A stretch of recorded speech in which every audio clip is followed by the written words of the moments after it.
केली आहे, त्यांनी काय प्रतिसाद तुम्हाला दिला? आम्ही फलटण जिल्हा सातारा जो उपजिल्हा रुग्णालयातील ज्या डॉक्टर आहेत वैद्यकीय संपदा मुंडे, ज्या पद्धतीने त्यांची आत्महत्या त्यांनी केली आणि हातावरती एक सुसाईड नोट लिहून ज्या पोलिसांबद्दल त्यांनी तक्रार केली, त्या म्हणजे डॉक्टर आणि पोलीस यांच्यातला जो काही संवाद आहे किंवा त्यांच्यामध्ये काही जे घडलं आणि त्याच्यावर तिला प्रेशर देऊन आत्महत्येला प्रवृत्त करणं, असं काहीतरी ते चित्र दिसतंय. आता ते सगळं इन्व्हेस्टिगेशनमध्ये येईलच आणि इन्व्हेस्टिगेशन नंतर म्हणजे ते बदने नंतर बाकी असे कोण कोण स्वतःहून हजर झाले आणि त्यांचा व्हिडिओ आपण तुमच्या माध्यमातून बघत होतो की मी काहीच केलं नाहीये वगैरे वगैरे.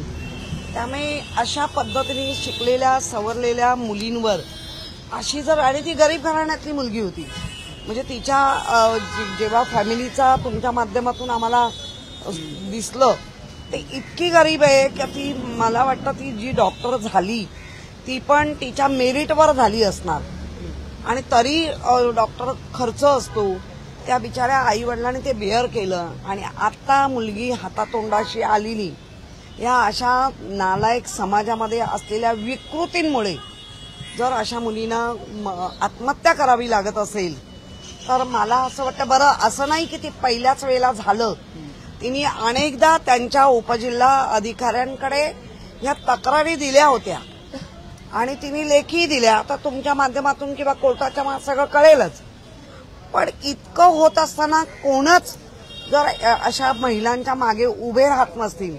आणि बऱ्याच वेळेला मग असं सोशल मीडियावर येतं, राजकारणी लोकांना घेऊ नका. अरे राजकारणी लोक तरी किमान आम्ही न्याय देण्याचा प्रयत्न तरी करतो. आज आम्ही सगळ्या, विशाखा राऊत आमच्या सिनियर आहेत, उपनेते आहेत, आमदार होत्या, त्यांच्या सहित आम्ही आलेलो आहे. आम्ही सगळे महापौर, श्रद्धा जाधव आहेत, मी स्वतः आहे, स्नेहल आंबेकर आहे, ज्योती ठाकरे आहे, आमच्या युवा सेनेच्या सुप्रदा फातरपेट शीतल आहे.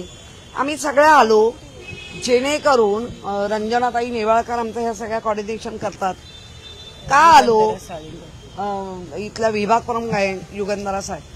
का आलो तर तुमच्या माध्यमातून अशा कुठे मुली असतील ज्यांना भीती वाटते, त्यांनी बेधडक सेना भवनमध्ये येऊन आम्हाला भेटा. कायदा एका बाजूला, कारण कायद्याने करायला जाऊन पण होत नाहीये, तर त्या कायद्याबरोबर कसं जायचं आणि तुम्हाला आम्ही मार्गदर्शन करू. तुमच्या आलेली सरकार तुम्हाला सुरक्षा देत नाही, कुठेतरी 1500 रुपयाचा मोठा गवगवा करतायत. पण ज्या पद्धतीने आता काळा चौकीला बघा ना, काळा चौकीमध्ये त्या मुलांनी सपासप वार त्या मुलीवर केले, भर वस्तीत केले, दिवसा ढवळ्या केले, स्वतःवर चाकू फिरवून घेतला. आमचा किरण सूर्यवंशी म्हणून जे आमचे ट्रॅफिक हवालदार होते त्याने डेअरिंग केलं, त्या मुलीला पाय खेचून घेतलं, तिला गाडीत घातलं, तिला हॉस्पिटलमध्ये नेलं. पण त्यांनी वार एवढे केले होते की मोठ्या प्रमाणात तिचं ब्लड लॉस झालं आणि त्याच्यामध्ये तिचा प्राण गेला. काय म्हणजे सरकार म्हणून आम्ही सगळ्यांना नेणारच, फाशी पाहिजे, काय ते नको आहे, होणारच नाही हे हवंय. आणि त्यासाठी आम्ही ते निवेदन ज्या कर्तव्यदक्ष रश्मी शुक्लाजी त्यांना आम्ही दिलंय पत्र, मागेही दिलं होतं. पण पोलिसांपेक्षा गव्हर्नमेंटकडे जास्त अपेक्षा आहे.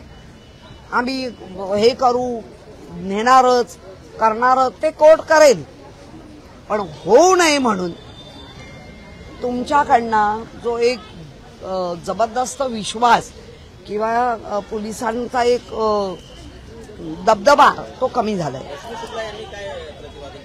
काही नाही प्रतिपादन केलं, काही करू शकत नाही, हे घेते बघते बघते. त्यांनी सांगितलं की आम्ही त्या म्हणजे ज्यांनी हा गुन्हा केलाय ते गुन्हेगार आहेत, त्यांना आम्ही we will take them to task असं त्या म्हणालेले आहेत. आमचं म्हणणं एवढंच आहे की एखाद्या मुलीला म्हणजे तिचं मग नंतर चारित्र्य हननावर येतं, ते होऊ नये आणि तिला न्याय मिळावा, म्हणजे तिचं चारित्र्य हनन करून ही केस कुठेतरी दाबली जाईल असं आम्हाला वाटतं. ते होऊ नये आणि जे गुन्हेगार आहेत त्यांना कठोरच्या कठोर शिक्षा झाली पाहिजे. आणि मला असं नेहमी वाटतं की आम्ही मागच्या वेळेला देखील रश्मी शुक्लाकडे आलो होतो कल्याण करता, तेव्हा सुद्धा फार काही निष्पन्न झालं नाही. आता पण निष्पन्न होईल अशी आम्हाला खात्री नाहीये. म्हणून तुमच्या माध्यमातून मी सांगतेय की रश्मी शुक्लांना आम्ही नुसते येतो इकडे, त्यांच्यासमोर येतो, फोटो काढतो, ह्याच्याकरता आम्ही येत नाही. पण जे गुन्हेगार आहेत त्यांना खरोखर डीजी महिला आहे, एका महिलेवर अत्याचार झालाय, एक महिलेनी आत्महत्या केली, एकीला मारलं गेलं, एकीने आत्महत्या केली आहे. महिला म्हणून तुम्हाला काहीतरी संवेदना असाव्यात. नाही, आम्ही त्यांनी फक्त सांगितलं आम्ही त्यांना शिक्षा करू, बस एवढं. हे मोघम उत्तर दिलं, हे काही उत्तर नाहीये. आम्हाला असं अपेक्षित होतं की त्यांनी काहीतरी याच्याबाबत ठोस कारवाई आम्हाला सांगावी की आम्ही असं करणार आहोत, तसं करणार आहोत. त्यांनी फक्त सांगितलं आम्ही त्यांच्यावर कारवाई करू, बस एवढंच मोघम उत्तर दिलं. बघूया आता त्या काय करतायत. नाही केलं तर आम्ही परत सगळ्याजणी याच्यापेक्षा जास्त संख्येने येऊ. तुम्हाला शिवसेना महिला आघाडी माहिती आहे, ते मधमाशाचं पोळं आहे. जिथपर्यंत शांत आहे तिथपर्यंत शांत आहे, पण त्याच्यावर कोणी दगड मारलं तर कसं चवताळून उठतं हे तुम्ही अनेक वेळा बघितलंय. शिवसेना महिला आघाडीची आंदोलनं, तसं आम्हाला आंदोलन करायला लागेल. यामध्ये आरोपींवरती कारवाई झाली, मात्र राजकीय अँगल जो काही चर्चेमध्ये आहे तसं तुम्हाला काय वाटतंय का? यामध्ये कोणी मागे आता कालच सन्माननीय मुख्यमंत्र्यांनी त्यांना क्लीन चिट दिली आहे. जर गृहमंत्री आणि सन्माननीय मुख्यमंत्री जर त्यांना क्लीन चिट देत असतील तर ह्याच्यापेक्षा दुसरं दुर्भाग्य नाही. त्या मुलीचं दुर्भाग्य आणि महाराष्ट्राचं. एक वेगळा प्रश्न आहे. आज आपला मेळावा आहे संध्याकाळी, आणि आजचा मेळावा हा ठाकरेंच्या शिवसेनेचा खोटारडा मेळावा आहे असं भाजपचे नेते म्हणतात. आणि उदय सामंत म्हणतात जर का शंका असेल तर तुमच्या खासदारांनी राजीनामे द्यावे. उदय सामंत 4 पक्ष फिरून येऊन मंत्री कसं होईल एवढ्याकडेच लक्ष असलेले उदय सामंत आम्हाला ठरवणार खोटारडे. मुळामध्ये त्यांच्यासाठी 2 भाऊ एक झाल्या. आणि उदय सामंतकडनं तर अजिबात नाही. मी सगळं बोलायला लागली तर भारी पडेल.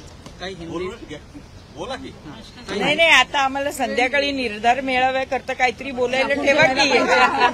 हिंदी में बता दो, आज डीजीपी रश्मि शुक्ला से आपने मुलाकात किया, किस तरीके से ये घटना घटी है और इसको किस तरीके से देखती है?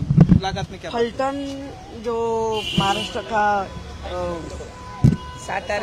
सातारा जिला फलटन जो हादसा हुआ है, वो डॉक्टर थी. वो डॉक्टर ने बार बार अपने प्रमुख के पास ये सब कंप्लेंट की थी. और पुलिस के बारे में, एक डॉक्टर और पुलिस इनमें जो प्रेशर आ रहा था, तो इतनी स्टेप आ गई कि उनको आत्महत्या करनी पड़ी, सुसाइड करनी पड़ी. और सुसाइड नोट हाथ पे लिखकर उन्होंने की. तो हम वही डीजी मैडम के पास आए, उनको वही कहने को आए कि ये बार बार हो रहा है. और अपना पुलिस का जो एक कंप्लेंट होने के बाद तुरंत एक महिला कंप्लेंट करके तो उसकी जांच करना जरूरी है, लेकिन वो जांच नहीं होती है. इसीलिए ये सब होते हैं. कल काला चौकी में लड़के ने उसको बुलाया, उसके ऊपर वार सपा बोलते ना, पूरा हमला किया. और वो उसको हमारा किरण सूर्यवंशी करके एक हमारा ट्रैफिक हवलदार, उन्होंने खींच के उसको बचाने का प्रयास किया. वो दुर्दैव है कि वो बची नहीं, लेकिन भर रास्ते में हो रहे, पब्लिक भी वीडियो निकाल रहे हैं, लेकिन तो इसका निषेध करते हैं. शुक्ला जी से आपने बात किया, इस पूरे महिला, वो भी महिला है और इस तरीके की चीजें हो रही है महाराष्ट्र भर में, किस तरीके से उनका क्या रवैया था, उन्होंने क्या कहा? नहीं, उन्होंने लास्ट टाइम भी हमारी जो निवेदन था वो ले लिया. अभी भी उन्होंने खुद बाहर आके निवेदन ले लिया और वही देखेंगे उनको जो आरोपी है ये ठीक है, आरोपी को तो तख्ते तक लेके ही जाना है, फांसी के तख्ते तक, लेकिन नहीं होने के लिए क्या कर रहे हैं वो सवाल है। बीजेपी के मंत्री भी कुछ इसके अंदर इन्वॉल्व बताए जा रहे हैं। नहीं, अभी उनके नाम आ रहे हैं, लेकिन पुलिस उनको बचाएंगे, यही तो सिलसिला चल रहा है। शिवसेना शिंदेकडून छठ पूजेचं आयोजन करण्यात डायव्हर्जन आम्ही ज्या कारणासाठी आलोय ना ते आम्ही उत्तर दिलंय.